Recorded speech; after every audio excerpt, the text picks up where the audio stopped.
कल रात बारिश बहुत तेज हो रही थी। मैंने बस एक फूड ऑर्डर किया था।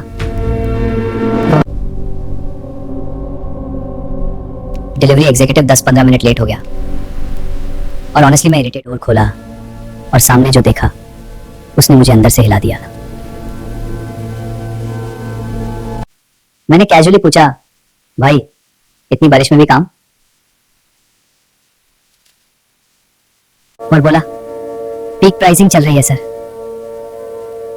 ऐसे मौसम में थोड़ा एक्स्ट्रा मिल जाता है। उसके लिए बारिश प्रॉब्लम नहीं थी, अपॉर्चुनिटी थी। और हम थोड़ी सी प्रॉब्लम आते ही मूड ऑफ एक्सक्यूजेस ऑन। तब मुझे समझ आया, कुछ लोग कंडीशंस देखते हैं और कुछ लोग पॉसिबिलिटीज।